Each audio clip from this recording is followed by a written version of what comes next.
Well,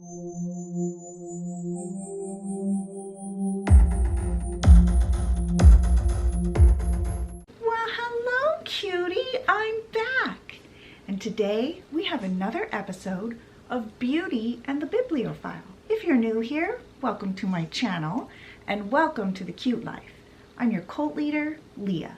If you're not new here, thank you for returning for another cult meeting. As often as I can, I do a series called Beauty and the Bibliophile where I do my makeup and I tell you about the latest book that I've read. If you don't know what a bibliophile is, it is a lover and a collector of books. That would be me. Today's book is Evil Thing, and it is the 7th book. I think it's the 7th book in the Villains series by Disney. In this book, we get the backstory of Cruella De Vil, and we find out what makes her so evil. Now, spoiler alerts, if you are thinking about reading this book and you don't want to know anything about it, then this is not the video for you. If you're thinking about reading this book, or you just want a summary because you don't want to read the book, and you want to watch me do my makeup at the same time, well then this would be a good video for you. Also, if you have not seen the movie 101 Dalmatians, the animated one, the real one, you're gonna be a little lost in this story. So if you haven't seen it, go back and watch that before you watch this video or read this book. Also, this book is from a series. I have done videos on the previous 6 books. Now, normally I would say, you know, if you don't go and watch those videos or you haven't read those books, then you're probably not really gonna know what's going on in this story. But this one's a little different. So I think you could still enjoy this one, even if you don't know the previous stories. There's a few little Easter eggs you won't get, but for the most part, you'll still be able to understand what's going on. But if you want to hear the stories that lead up to this one, I'll link them below. So anyway, after that big, long explanation, let's get into the story. All right, so Evil Thing by Serena Valentino, and this came out in 2020. So this book was a little bit different from the rest of the Villains series. In this book, Cruella herself narrates. So the villain of the story is narrating, versus in all the other books, it was just a narrator. She starts out by saying that she wants to tell her side of the story, and so she takes us all the way back to her childhood. So here she paints us a picture of what her childhood was like. She came, oh, by the way, if you want to know anything that I'm using, it'll be listed in the description box below. Anyway, she tells us how she came from a very wealthy family, like old money type wealth. Her mother was a very glamorous woman. She loved furs as any proper lady would. But she was kind of neglectful. Her father was very loving and fun, and he obviously disapproved of his wife's lifestyle and her lavish spending. He was very attentive to Cruella, but he worked a lot. But he would bring her gifts, usually sentimental things, and he even brought her one time a fairy tale book about a Princess Tulip and her fight with the tree lords and the rock giants against an evil dragon. So she's mostly taken care of by her governess. Her name is Miss Prickett. Cruella refers to her as an in-between. She wasn't quite a servant, but she also wasn't family or belonged to the class that her family did. She was somewhere in between. Now, her mother was away a lot. She would take a lot of luxurious vacations with either just by herself or with her friends. And then even when she was at home, she wasn't traveling, she would spend most of the day out with other socialites, shopping and going to lunches and fancy parties. But when her mother was away, she would constantly send Cruella gifts, usually beautiful clothes. And Cruella says that this is how she knew that her mother truly did love her, even though she didn't spend a lot of time with her. Now, when her mother wasn't traveling, Cruella would see her for 1 hour a day. And when she came to see her mother, she was expected to be very well put together, even at a very young age. And if Cruella had, was like a normal kid and had a little bit of dirt on her or was disheveled somehow, her mother would get very upset. Okay, I'm gonna let my skincare sit for a few minutes before we move on to makeup. So then we learn a little bit about Cruella's childhood friend, Anita. They were best friends, and she was the ward of one of Cruella's father's colleagues. So like an adopted daughter, someone that I didn't really explain how this family came into taking care of Anita, but somehow something happened to her parents, and this family was now taking care of Anita. Now, Cruella's mother did not like that they were best friends. Cruella's mother felt she wasn't a suitable playmate since she wasn't born into a high society family. But Cruella's father really liked Anita and thought that she was a good influence on Cruella. And Cruella's father would always insist that they take Anita on their trips and, have her over for dinner a lot, and really tried to make her feel part of the family, because at home, Anita's adopted siblings were very constantly reminding Anita that she was not part of the family and that she was not from the same class as them. She also wouldn't become a proper lady. She would never be introduced to high society the way Cruella would be. The most that Anita could hope for was, an opportunity to get a better education than most girls from her class would get. And that maybe, when she grew up, she could be like a governess or a nanny in a wealthy household, unless her guardians were somehow able to match her up with a man of higher means. But that would be difficult, finding a wealthy gentleman that didn't mind her background. She could also, of course, decide to go out on her own and become like a shop girl or a typist or something like that, but Cruella thought ooh, why would she want to do that? And even Cruella kind of thought of Anita as, only just a step above and in between. But she was her best friend and her favorite companion, and Cruella didn't care about her background. Cruella thought she was just the sweetest person, and she really loved her. Then Cruella describes the night she got her first fur coat. Miss Prickett was tucking her into bed, and she was like, "Oh, I forgot your mother sent a gift."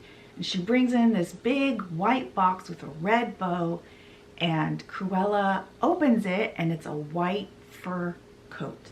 And Cruella is so excited. She puts it on. She's like, "My first fur coat. Now I look just like my mama." Now, right after that, her father comes in, and he also has a gift for her. And he gives her this little box, and she opens it, and it's a pair of jade earrings. And Cruella didn't think they were anything remarkable, especially after just receiving this fabulous fur coat. And her father could kind of see the slight disappointment in her eyes, and he's like, it's not a fur coat, but they come with a very interesting story. He said apparently these earrings were found in a very famous pirate's chest. Now this kind of got Cruella's attention. He was like, this pirate was a great pirate, and he stole a treasure chest from a magical land. He's like, remember that storybook I got you with Princess Tulip and the Fairylands. He's like, well, apparently the earrings and the book come from the same place. He says that it's rumored that the treasure chest had been cursed by some sort of evil sorceress or bad fairy or something like that. And Cruella's like, you gave me cursed earrings? And he laughs. He's like, well, they're not exactly cursed. He's like, there's no such thing as curses, but I thought you would enjoy the story since you liked that fairy tale book so much. He's like, aren't you and Miss Prickett still reading it? And Cruella's like, yes. And her father says, well, you know, since you loved those stories so much and I found out about these earrings, I just had to get them for you, even though they cost a fortune. And Cruella's like, they did? And suddenly Cruella realized she actually really did like the earrings. In fact, she loved them. And she threw her arms around her father and she was like, thank you, Papa, I love them. And Cruella's father, he hugs her and he's like, well, I'm glad, but you really are very much like your mother. And Cruella thought that was just the sweetest thing he could ever say to her. Then her story skips ahead 5 years when Cruella is 16 and something very impactful happens in her life. And that is her father dies. And her mother basically blames Cruella because a few moments before he died, Cruella and her father had been playing, and, you know, Cruella felt bad that he was sick in bed all the time, so she was able to help him out of bed, and they were kind of doing this little dance, you know, as much as he could being sick. But Cruella's mother was furious because he should have been in bed resting. So somehow in her mother's mind, Cruella caused him to die, even though he had been sick for a while. Now, Anita was really there for Cruella in these days. After the reading of her father's will, Cruella's mother decided to go on a very long vacation, I guess to deal with her grief. She had also been, you know, kind of upset at the fact that Cruella's father had left everything to Cruella in a trust that she would have access to on her 25th birthday. He did make sure and provide for Cruella's mother as well. He left a yearly allowance for her, but it definitely wasn't what her mother had been expecting. There were also some stipulations on Cruella receiving this trust. One was that if she ever got married, she would have to keep the De Vil name because she was the only heir. There were no male descendants to carry on the last name, so Cruella was it. And his will stipulated that if she ever did get married, she had to keep the De Vil name. Otherwise, the fortune would revert back to her mother. Apparently, her father was concerned that if all the money was left to the mother, Cruella wouldn't be properly taken care of. So Cruella's mother, like, immediately left for her trip and didn't even say goodbye to Cruella. Apparently, she was very mad. She had the butler tell Cruella that not to worry, she would be back before Cruella left for school at the end of the summer. Now, the whole time that Cruella's mother was gone, Anita pretty much lived with Cruella. They were getting ready to go to school together. Cruella's mother had actually made arrangements for Anita to go to school with Cruella. And this was a really great opportunity for Anita. Now, the whole time that her mother was gone as well, she never sent any gifts. So this is how Cruella knew that her mother had stopped loving her. And Cruella wondered how she was gonna get her mother to love her again. Now, the night before they had to leave for school, Cruella and Anita stayed up all night reading stories from the fairy tale book that Cruella's father had given her. Their favorite stories were the ones with Princess Tulip. They thought she was very brave. But Anita reminded Cruella that, remember, she hadn't always been that way. Remember how the Beast Prince had treated her and how she kind of let him walk all over her? She had started out kind of a dim-witted princess, but ended up becoming a very strong woman. Anita was like, yeah, my favorite stories are how she helped Oberon defeat the dragon witch. And Cruella was like, yeah, those stories were amazing. But you know, I always kind of felt a little bit bad for the dragon witch. She couldn't believe that those witches had brought her back to life the way they did. But then Miss Prickett comes into the room and she kind of interrupts their conversation because she wants to make sure they're all packed and ready to go for school the next morning. The only thing that Cruella hadn't packed yet were the jade earrings that her father had given her. So she pulls them out and she says to Anita, she's like, you know, I had wanted to wear them to his funeral, but I didn't. And Anita was like, oh, why not? That would have been, you know, a beautiful thing. And Cruella was like, oh, you know, when I was holding them in my hand, I just had this really strange feeling of foreboding. And then she remembered, oh, yeah, the curse on these earrings. Maybe they really were cursed. That's why she had that weird feeling. And Anita's like, she's like, you don't really think that they're cursed, do you? I'm sure you were just, you know, sad about your father. She's like, you should bring them with you to school. It would be a nice way to remember him. And Cruella's like, yeah, you're right. So she packs them. She still had this like nagging feeling of doom. But she just chalked it up to the fact that she, you know, she was nervous about leaving for school the next day, and because she's going to be seeing her mother for the first time the next day since her father died. Now the next morning, Cruella and Anita and all the staff were sitting in the entryway waiting for Cruella's mother to show up. And they were all starting to get a little bit antsy because they needed to leave for the train station soon, and her mother still hadn't shown up. But then the butler was like, oh, I think I see her car coming, and he goes out to greet her. But when the butler came back inside, Cruella's mother wasn't with him. Instead, there was a bunch of footmen with him carrying a bunch of packages, and they piled them up super high on the table that was in the center of the entryway. And when Cruella sees all this, she knows her mother's not coming. Then one of the maids says, oh, it looks like, you know, all these packages are for you, Cruella. And she says, you know, I'll have them sent to you at school because you don't really have time to open them right now. You got to get going to the train station. But it looked like her mother wanted her to open one of them right away before she left. So Cruella opens the package, and it's a beautiful white fur coat. And there's a little note from her mother that says, distinguish yourself.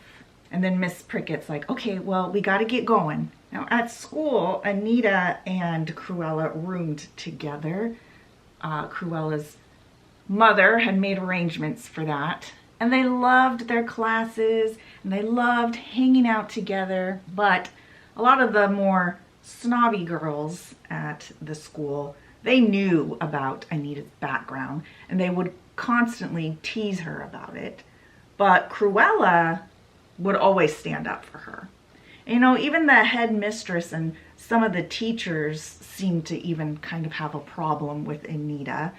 But they always kind of just, you know, thought, oh, whatever, I'll tolerate her, because Cruella's family gave a lot of money to the school, so they kind of had to put up with her. Then Cruella's 17th birthday came, and Cruella was very excited because her mother had written and told her that she was going to come and take her out for her birthday to dinner at a very fancy restaurant. Cruella was so excited. But of course, when the day came, she didn't show up. Instead, she sent Miss Prickett in her place with a ton of gifts. So Cruella was fine. She knew her mother loved her. Then the Christmas break came. Anita and Cruella were going to travel back to Cruella's house. Anita was going to stay with her for the holidays since Anita's family was going to be traveling. Cruella didn't want Anita to spend the holidays alone. Cruella was also excited because Cruella's mother was going to be home for the holidays, and Cruella hoped this was gonna be their chance to finally like talk about everything that like happened and hopefully move past, you know, her father dying and the whole will situation. Of course, when she got home, she wasn't there. And the staff informed Cruella that her mother wasn't going to be home for the holidays. So Cruella and Anita, they made the best of the situation and had fun together. And on Christmas Eve, the head housekeeper came to Cruella and told her that, you know, the cook was making a marvelous holiday dinner for her and Anita. Now Cruella knew that the cook would probably be making way too much food for just the two of them. So she invited the whole staff to come and eat dinner with them in the dining room and have a nice little Christmas dinner all together. Now normally, you know, before her father had died, this would never have happened. The staff did not dine with the family, let alone in the upstairs dining room. But her mother had always told Cruella that, you know, you can get away with a lot of abuse towards your staff if you are very generous during the holidays. And she told Cruella that when she was lady of the house someday, she should keep up this tradition. So when she suggested this, you know, dinner with the staff in the formal dining room, the head housekeeper, she told Cruella, she's like, you know, I don't think your mother would approve of this. She'd be pretty mad. And Cruella knew she was right. But Cruella, she wanted to do something nice for her staff. They had all really been there for her since her father died. And she wanted to make them happy. So she suggested that instead of them all dining in the formal dining room, why don't Anita and Cruella dine with the staff downstairs where they normally ate their dinner. But the head housekeeper, she still did not like this idea. She still objected, but Cruella insisted. And so Cruella and Anita joined the staff in the downstairs kitchen for their holiday celebration that year. Now they had a grand time all together. There was lots of food and laughter, and they listened to Christmas music on the radio, and they even made like funny little Christmas hats and all wore them. And Cruella, for the first time, was really starting to see her staff more as like family. And she really was enjoying their time together. And Cruella also really liked eating in the downstairs dining room. She didn't have to get all dressed up, and her mother wasn't there like constantly scolding her to act like a lady. But unfortunately, it wouldn't last. Now, after they finished dinner, the staff convinced Cruella and Anita to stay and have a glass of wine with them. They were going to be singing Christmas songs, and they did, and Cruella was just having a great time. For the first time, she was able to see her staff like real people, not just, you know, someone who worked in her house. And they were people that she loved. They were her family. And then the doorbell rang, but they weren't expecting anybody. So they all ran to the door. They were all thinking it was carolers. But when they opened the door, it was Cruella's mother, and she was pissed. Cruella's mother is just like, what is the meaning of this? And she's looking around at all of them, and her eyes land on Cruella. Now, Cruella was, of course, a little freaked out. Her mother, first of all, this was the first time she has seen her mother since she took off after her father died. Part of her was also happy to see her because it was the first time she's seen her since her father died. And she looks at Cruella for like an explanation, and Cruella's like, oh, mother, she's like, we weren't expecting you. And her mother's like, well, clearly you weren't. She's like, explain yourself. And Cruella's like, well, you know, we were all downstairs eating and we came upstairs because we heard the bell. We thought it was carolers. And Cruella's mother's like, what were you doing downstairs? So then Anita speaks up to stick up for Cruella, and she's like, I'm sorry, Lady De Vil. She was like, it was my idea. And her mother just looks at Anita and she's like, I need to speak to Cruella alone in the morning room. So the staff, they all go back downstairs, and Anita goes up to her room. And as she's going up the stairs, she turns around to look at Cruella, and Cruella kind of gives her this like smile. Now in the morning room with her mother, she was like, clearly this Anita girl is a terrible influence on you. She's like, I'm only gone for 6 months and I come back to see all this, and look at you. She's like, what are you even wearing? She's like, you look like a common house girl. And Cruella, I mean, she had chosen to wear one of her plainer dresses because she wanted to fit in downstairs. And now that she was upstairs with her mother, she felt like she didn't fit in up there now.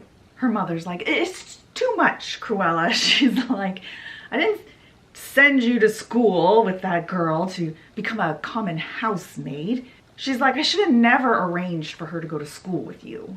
And then her mother's like, she's like, you know what? I don't want you going back to that school. It's time you were presented to society. She's like, we need to find you a husband immediately, someone who can curb that attitude of yours. And she's like, also, I don't want you seeing Anita anymore. And Cruella's like, but she's my best friend. But her mother didn't care. She's like, I don't want Anita in this house another night. She's going to leave first thing in the morning. And that was the end of it. So that's what happened. Cruella didn't go back to school. Anita did return to school. And Cruella stayed back in London. And she attended every ball and social event that her mother could throw at her. She paraded Cruella around like a peacock.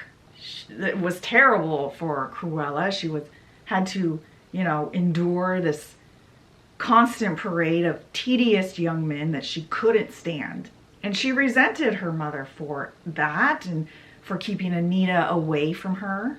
And she was heartbroken that her mother was doing all this. So after about a year of all of this, Cruella decided she was refused to see any more of her mother's potential husbands. And Cruella's mother was very frustrated and pissed off about this, so she left on one of her trips. And Cruella was perfectly fine with this because that meant she could have Anita come and stay with her. She was pretty sure that her mother wouldn't be back for her 18th birthday coming up. So Cruella thought, oh, well, I'll have Anita come stay with me and we can celebrate my birthday together. Also, because she was about to turn 18, the family solicitor, like the family accountant lawyer guy, he had some paperwork sent over to Cruella to sign because she would start to get an allowance from the trust on her 18th birthday. And this helped Cruella feel a lot more like empowered against her mother, because now she has her own money. She's not dependent on her mother. And she felt herself, you know, feeling much more at home without her mother there. So Anita comes to stay with Cruella. And while she's there, the solicitor shows up and he has a gift that her father had arranged before his passing for Cruella's 18th birthday. And it was a puppy, a Dalmatian puppy. And her name was Perdita.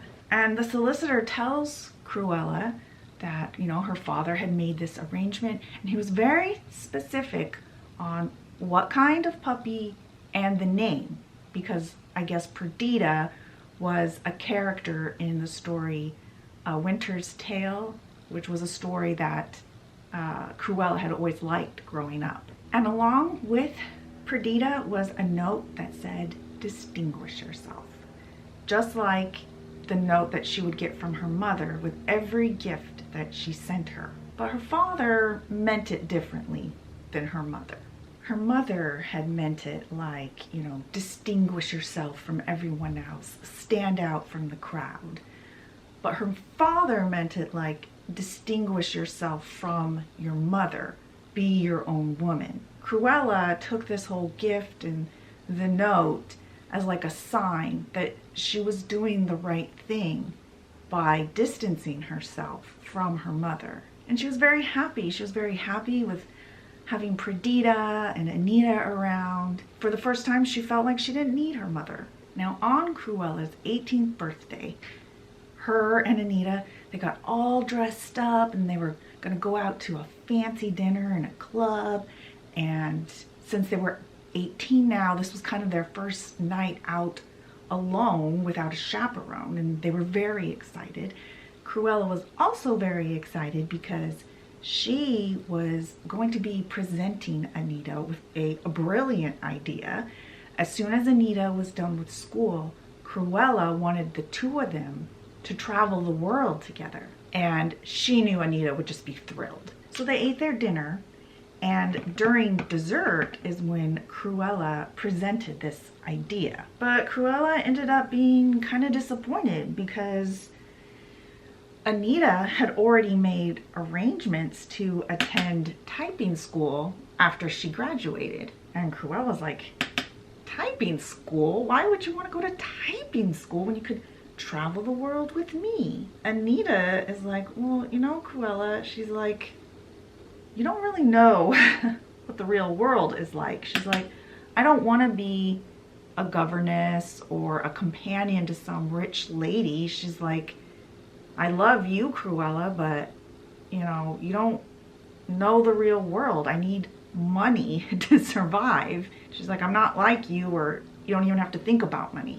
And Cruella's like, but I'm offering to show you the real world. And she's like, you don't have to worry about money. She's like, I'll pay for everything. And Anita's like, okay. And she's like, and what happens, you know, what if you meet somebody? What if you fall in love and want to get married? Where would that leave me? And Cruella's like, oh, she's like, don't worry about that. I don't ever want to get married. Oh. She's like, I want you as my companion. She's like, I'll always take care of you. And Anita's like, so I'd be like a servant? And Cruella's like, no, not a servant. She's like, my companion. Anita's like, yeah, your companion that you pay to be your friend and to hang out with you. She's like, Cruella, don't you see, I need to figure out my own way in the world. She's like, I love you and I hope I haven't disappointed you too much. And Cruella's like, oh, yeah, it's fine. But of course, inside she was pretty upset, and the rest of dinner was a little awkward. Now, on Anita's last night, staying with Cruella before she went back to school, Cruella's mother showed up, and she had a guest with her.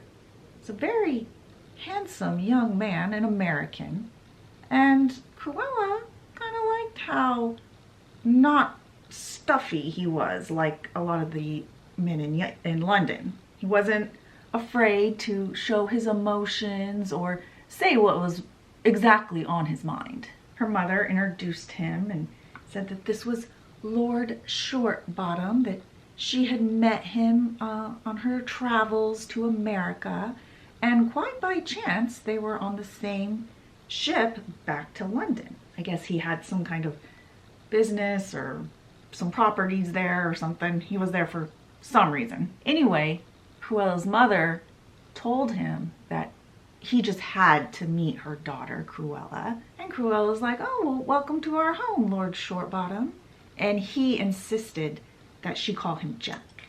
Now, clearly, he had some money, but Cruella was a little confused on how an American had received a lordship. Jack told her about all his travels around the world and about America, and Cruella found him very fascinating, and it was hard for her to kind of take her eyes off of him. As they continued to talk, Cruella figured out that he had a fortune of his own and would be coming into quite a deal more, which relieved Cruella, because then she knew that, you know, his flirtations with him weren't just about getting his hands on her money. She also figured out how he had gotten his lordship.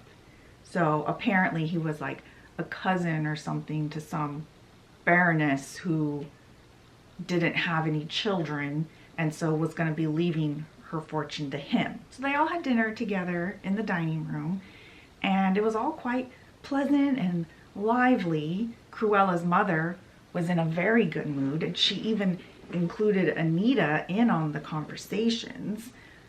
She asked Anita, she's like, so what did you and Cruella do for her 18th birthday? And Anita tells her all about how they went out, and she said it was really fun. They even had a little party downstairs before they left.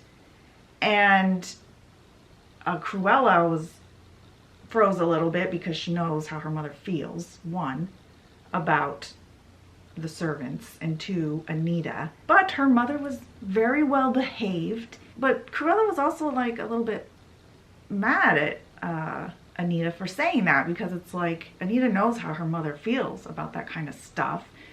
So it was like, it was Anita trying to get some kind of a rise out of her mother. Like, why would she say something that she knew would upset her mother? And Cruella knew that, you know, even though her mother was keeping her composure, she knew inside she was probably livid. Then Anita brought up Perdita, and this pissed off Cruella as well. She knew how her mother felt about animals. And Cruella's mother, she's like, what? A dog? You got a dog? She was like, well, she was like, you know, Cruella, I was hoping to spend a little bit more time with you at home now, but if there's gonna be a dog running around, she's like, you know how I feel about that. I'll probably just go on another trip. She's like, you know, they're nasty little creatures, and only thing good about them is their fur. She's like, maybe if we made a little muffler out of her to match my coat, then she'd be of some use. And everyone at the table was like horrified by what she had just said. And Jack was just like, tried to break the silence and just kind of changed the subject. And of course, Cruella's mother, through the whole night, was continually kind of trying to direct the conversation in the direction of marriage. And Cruella, being annoyed by this, decided to, you know, tell Jack about how she could never take a man's name. It was a promise she made to her father that she would keep the De Vil name. And Jack didn't seem fazed by this at all. He's like, I would take the last name De Vil. He's like, it's a lot nicer than Shortbottom. Now, at the end of the evening, before Jack left, he asked Cruella if he could see her again. And since this was the first man that Cruella had any interest in whatsoever, she agreed. She kind of felt like maybe her father sent him. Now, later, when Anita and Cruella were alone, Anita was like, you see what your mother's doing, don't you? You see that she's just trying to marry you off so she can get her hands on your fortune. And Cruella's like, you take that back, that's not true. And Anita's like, yeah, it is, everyone can see it. She's like, what was that comment about making Perdita into a muffler? And Cruella's like, oh, she didn't mean that. And Cruella's like, you're just jealous of Jack. And Anita's like, how can I be jealous of a man you just met? She's like, don't let your mother manipulate you like this and get her hands on your inheritance. Then what will you have?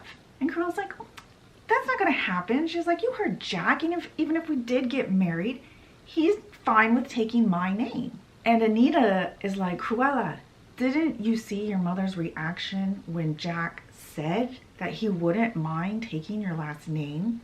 You could totally tell that he kind of like messed up her plan. She wasn't expecting him to say that. And now she's threatening to leave, to not spend time with you if you keep Perdita. And Cruella's like, I would never give up my father's name. I promised him that I wouldn't. I love him. And Anita's like, you promised because you love him or because you love his money? Now that really enraged Cruella, and she started screaming at Anita. And because the two of them were so busy fighting and not paying any attention to what Perdita was doing, Perdita acted out in the only way that she knew how. She peed on one of Cruella's fur coats, and this just made Cruella even more enraged. She started screaming at Anita and told her to get out and take that mongrel with you. Now the next morning when Cruella woke up, Anita and Perdita were gone. And actually Cruella was, you know, kind of okay with this. She was glad to see them leave. Even though she loved her father and she loved his gift, she knew that she couldn't keep Perdita if she wanted to have a relationship with her mother. Now, time passed and Anita and Cruella, they would write from time to time. Cruella would use the excuse of wanting to check on Perdita as a way to keep in contact with Anita. And that's, you know, mostly what they would talk about in their letters. But there'd be, you know, little bits of their own life sprinkled in here and there. Anita had gone to typing school just like she had planned, and then ended up getting herself a little flat near the park. And she actually met someone, a jingle writer. They had met in the park when he got his dog's leash tangled up with Perdita's. And now the two of them were, according to Cruella, living in poverty with only one servant. Cruella was now busy with her life with Jack. They were an official item and were traveling the world together, just like Cruella had always wanted. And Cruella called Jack her Cracker Jack. They were very much in love, and they ended up getting married and having a very glamorous life. They were kind of the it couple of high society, and they were always getting their pictures in the paper and just living just the wonderful, glamorous life. Cruella and her mother's relationship had mended as well. Ever since Cruella had decided to marry Jack, her and Cruella's relationship was just like magical. Her mother had a purpose now, getting, you know, the wedding and everything situated. Her mother had something to focus on. And for the first time, that focus was Cruella. Now, the night before the wedding, Jack could tell that Cruella was having some regrets for not inviting Anita to the wedding. And Jack convinced her that he should call her and invite her.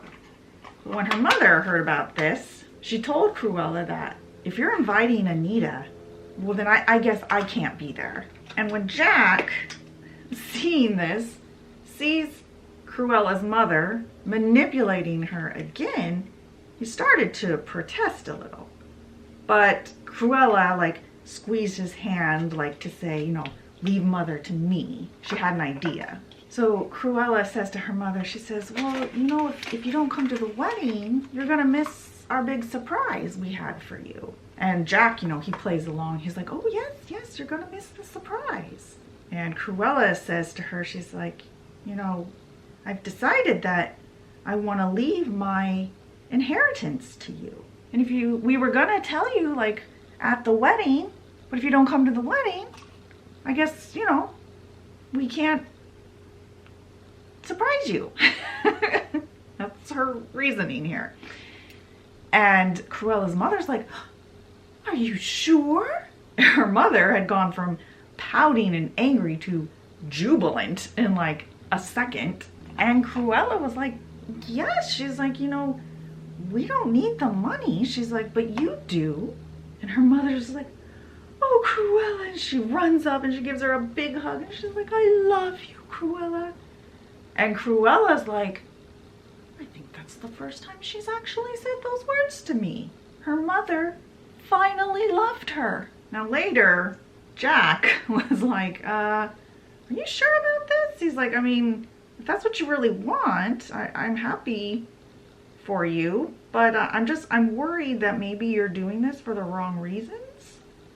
But as long as you're happy, he's like, I'll support you. Cruella was happy. Her mother finally loved her. So her and Jack, they get married, they go on their honeymoon, and as soon as they got back from the honeymoon, Cruella set about the business of signing over her inheritance to her mother. She went and saw the family solicitor. He highly advised that she not do this, but Cruella insisted. She just wouldn't listen, even after she found out from the solicitor that ever since her father died, her mother had been trying to get her hands on Cruella's inheritance. She didn't believe the solicitor, that she had been secretly trying to find every possible legal way that she could of getting her father's money. Now on her 25th birthday, remember this is when her trust is going to fully open up to her, Jack gave her a birthday present, and it was a ring that he had specially made to match the earrings that her father had given her. And she loved them. She gave him a big hug and she thanked him and told him that she loved him. And then she left to go have lunch with her mother. She also was going to be signing the paperwork that finalized Cruella's inheritance going over to her mother, because this was, you know, her 21st birthday.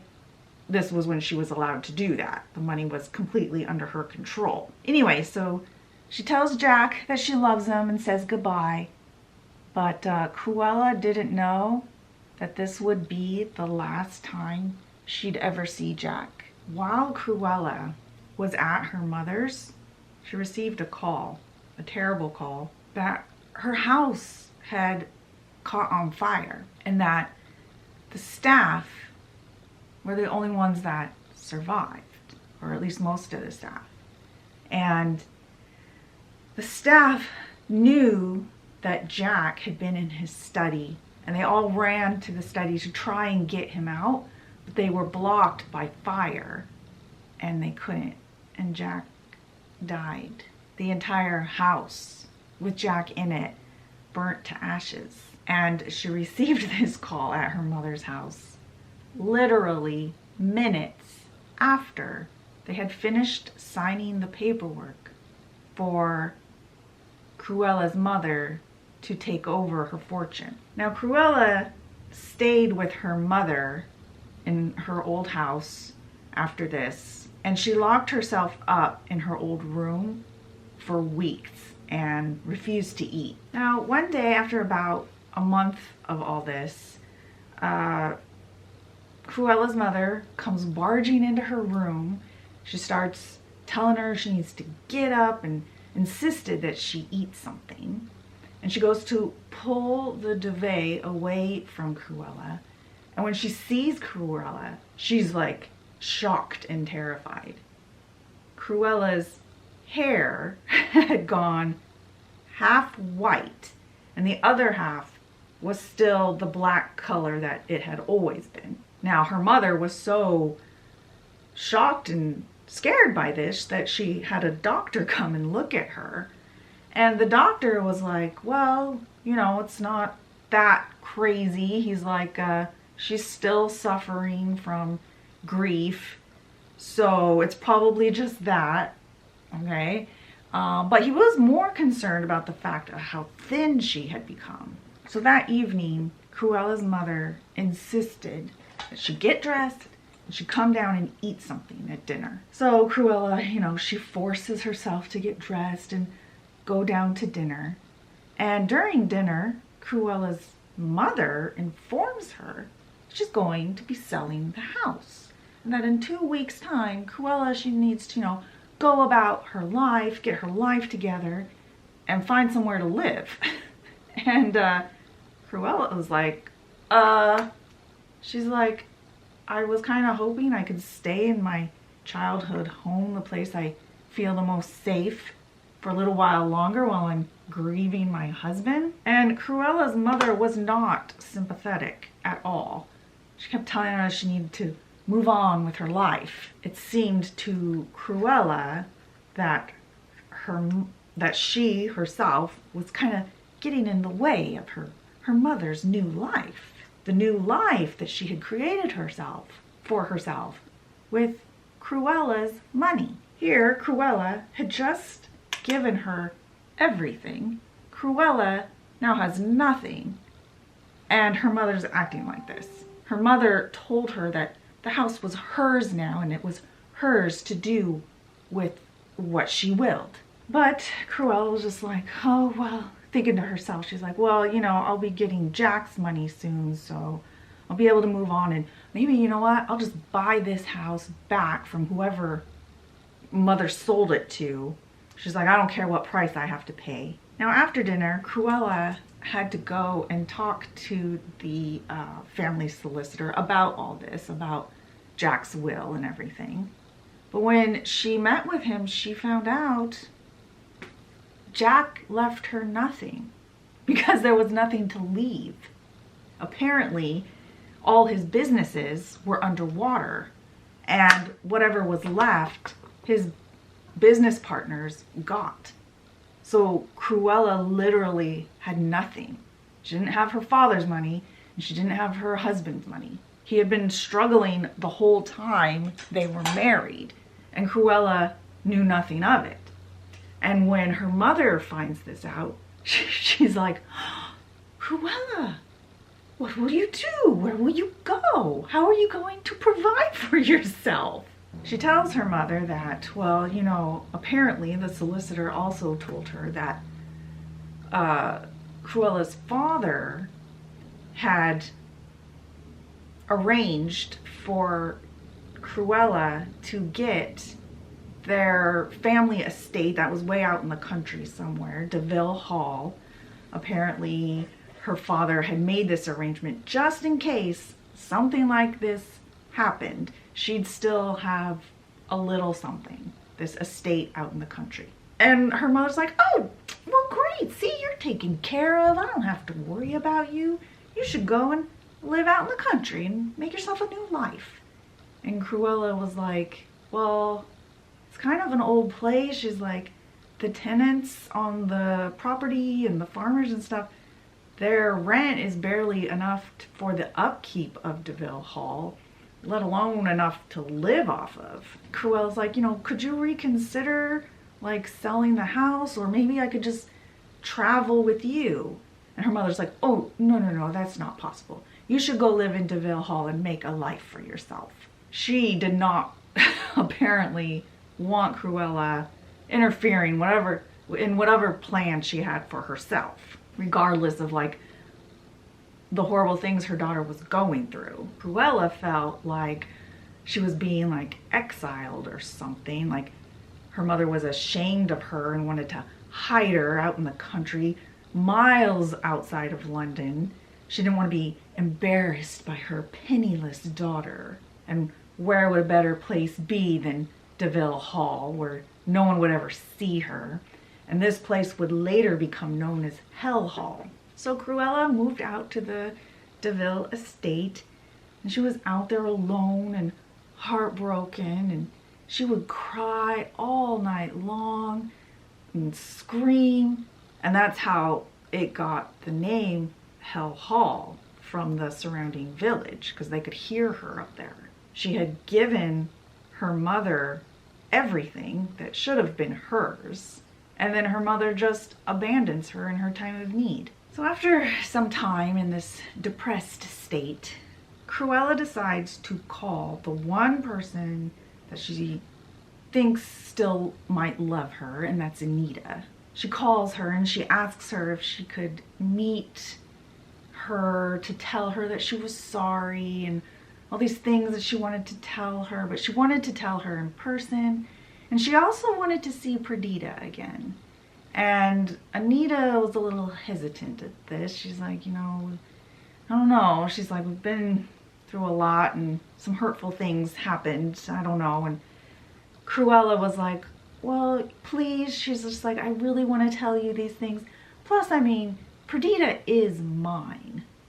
And so Anita agrees, but you can see here how she's starting to do to other people, emotionally manipulate people, just like her mother had done to her. Now, when they met up, Perdita was not warm to Cruella. She actually kind of stayed behind Anita and was not wanting any pets from Cruella, probably because of Cruella's furs that she was wearing. So they sat there for a while, updating each other on their lives, and Anita told Cruella how sorry she was about Jack, and then starts telling her about Roger and Pongo and how they had met and how romantic it was.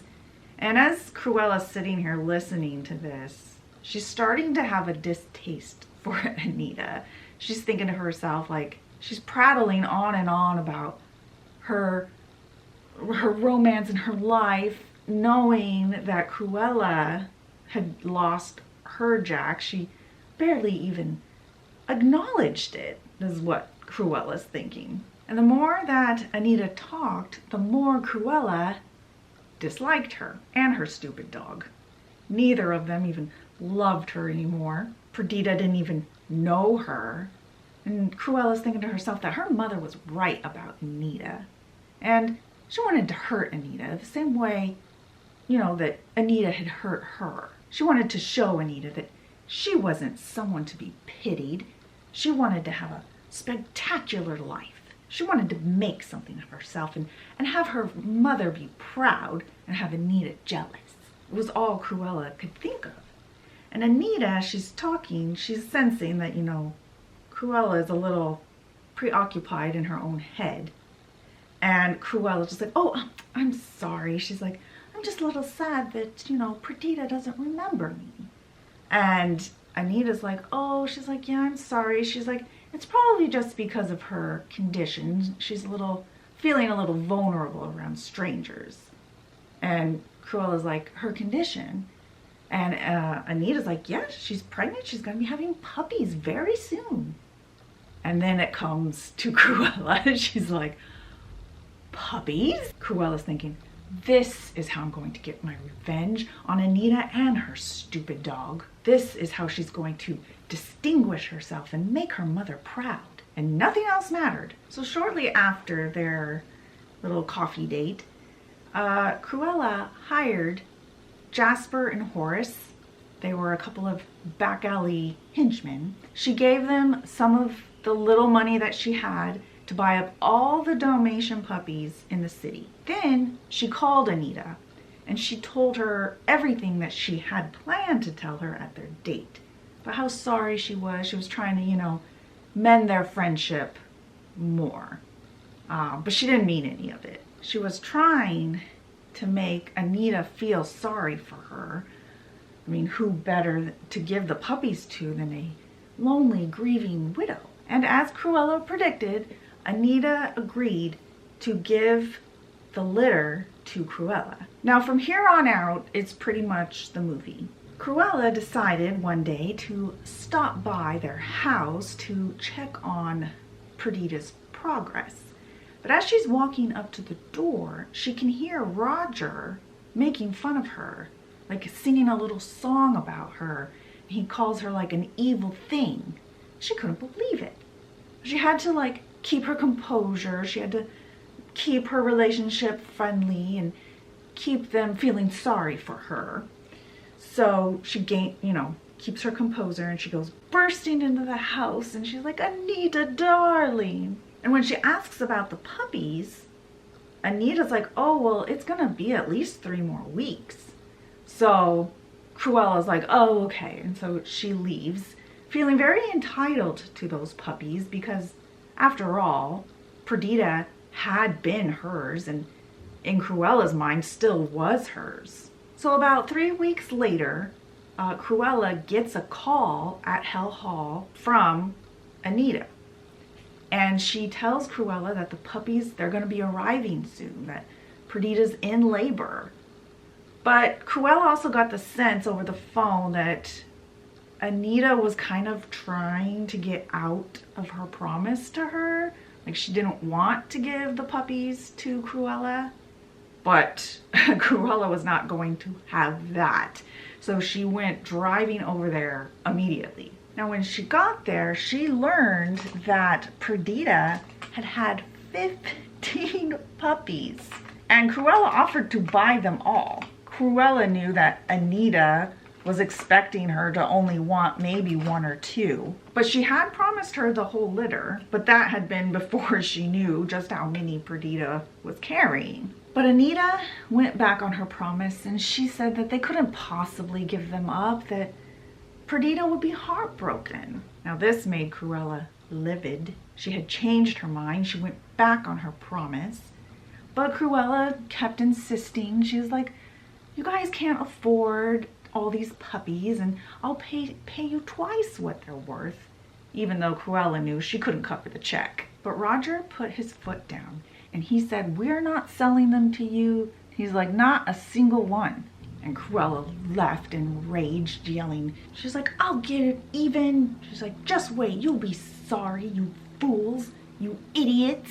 Now, after a few weeks, Cruella had Jasper and Horace go over to Roger and Anita's and steal the puppies while they were out on a walk. She had Horace and Jasper take them out to Hell Hall and hang out with them, along with all the other puppies that they had collected over time. She had them keep an eye on them while she went to dinner with her mother. She was very excited to see her mother. She couldn't wait to tell her all about her plans of becoming a famous fur designer, the first one to ever make coats out of spotted puppies. Now, when she got to the restaurant, all eyes were on her, or at least she thought so. I mean, according to her, she did look quite stunning, and everyone at the restaurant was ogling her. And when she sat down at the table with her mother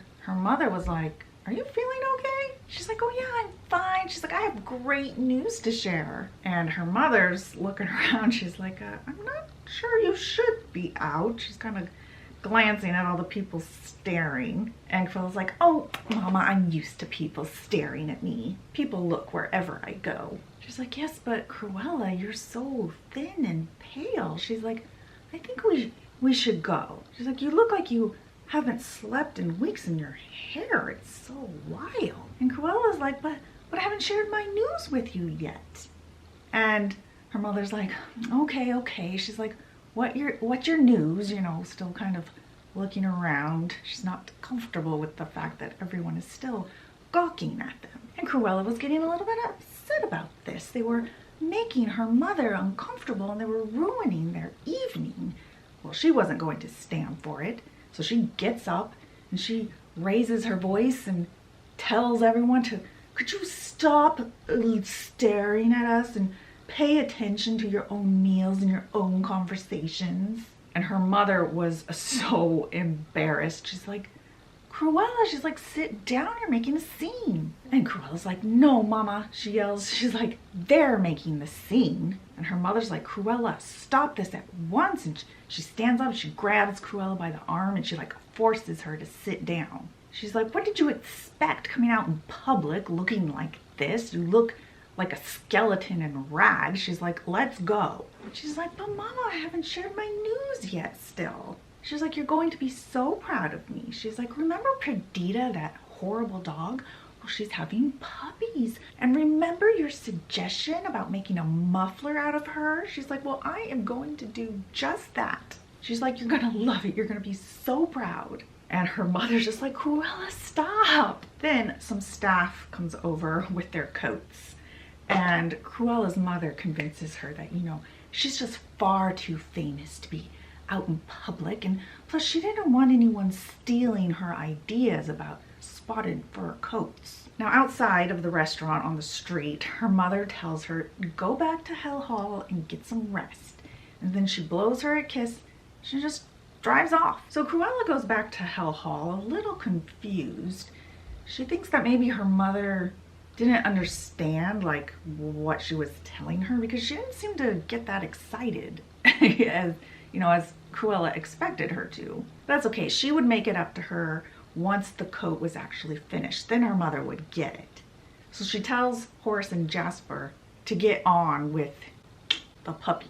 She told them that she'd be back in the morning, and if they hadn't done the job, she was going to call the police on them, even though she didn't mean it. But they didn't get the job done, and everything went terribly wrong. They were all caught, and their story ended up in the papers, and Horace and Jasper ended up on that TV show, What's My Crime, where they described everything in detail, including how Cruella had gone crazy and crashed her car. They made her out to be some kind of deranged lunatic with swirling eyes. But she says that's not the real story, that nobody knows how she was really feeling. She wasn't angry. She wasn't overcome with madness. It was heartbreak that she was feeling, disappointment and loss. She had lost the chance to make her mother love her again. But she tells the reader not to fear, that she's still sitting in Hell Hall, making her plans for revenge and for reconciliation with her mother. She says that the Radcliffes, Roger and Anita, haven't beaten her. She had a new plan, a plan that involved all those puppies that they were hoarding out on that beautiful country estate that they had just bought with all the money that they had made off of the royalties of that song that Roger had written about her. Vampire bat indeed. Well, they'll see what an evil thing she can be. They'll see her revenge. She is Cruella De Vil. Now the book ends with an afterword from the author. She mentions how Anita and Roger and all the puppies are living happily and safely on that estate that they bought with Roger's hit song. She says that, you know, if that isn't irony, she doesn't know what is. She says that she was locked up with Cruella in Hell Hall for months, taking down her memoir, and that every bit of it is true, at least according to the way Cruella tells it. She says that Cruella still lives at Hell Hall, locked up there by her mother. She's taken care of by her old housekeeper, and that her mother scarcely visits. Her mother seems ashamed. Her mother felt that Cruella had brought shame on their family, not to mention her social standing, and that's why she had her locked up in Hell Hall. The author says that, you know, it's not her place to tell you what to think about Cruella or the events that led up to her being locked up in Hell Hall. But she says that, you know, she listened to her whole story and she kind of felt sorry for Cruella. And she came to understand why she wanted to unalive those puppies and why she still does to this day. The author also wonders if those jade earrings her father had given her really were cursed. But I guess they would never know. She still wears them to this day, along with the ring that her Cracker Jack had made for her. She also says that she can't stand the idea of Cruella being locked up in Hell Hall for the rest of her life with no one to love or care for her. I mean, isn't that how she became the woman she is today? She sees her still as a sad, lonely little girl. She says that in the end, everything isn't as black and white as the spots on a Dalmatian puppy, even for an evil thing like Cruella De Vil. the end. Okay. Now, I agree that in life, not everything is black and white. I've said that before in previous videos. And even in this case, her reasons for doing what she did or tried to do are not black and white. But that doesn't mean what she tried to do is excusable. But there are some things in life that are black and white. And I think we can all agree, along with Walt Disney, that animal cruelty is one of the most evil things in the world. So I think the main lesson from the story was to distinguish yourself, not with what you have, but by who you are. Now, this book felt very out of place within this series. There was no mention of the Odd Sisters, who have been a thing in this series since the beginning. There was no correlation with any of the other books in this series, except for the few mentions here and there of the storybook that Cruella would read as a child. And then also the whole narration thing. Like, all the other books are a narrator, but this has been the only one that was narrated by the main character. Like, why switch it up all of a sudden? So yeah, it felt like very much like they just wanted to have Cruella De Vil in the series, and so they just like kind of forced her in there. I don't like that. I don't like when stories just force something into it just to have the thing. So anyway, yeah. I mean, it was entertaining enough. All these books are. But again, not the best storytelling in my opinion. But if you're interested in reading this book, I will link it in the description below. It's not an affiliate link. It's just there for your convenience. Also, if there are any books that you would like to hear a summary on while I do my makeup, let me know in the comments and I'll look into it. And if you liked this video, let me know by giving it a thumbs up. It's how I know what kind of videos I should be working on. Make sure and subscribe and hit the notifications bell, because I am going to be doing the other books in this series. I think we have 3 more? I'm not sure. A few more to go. And I will see you in the next one. Bye. Oh, and I totally forgot. I have my little furry coat here I was going to put on for my look. Okay, there we go. Can't really see it with the black background. Don't worry, it's not real. Okay, now I can do my outro, and I will see you in the next one. Bye. And she also figured out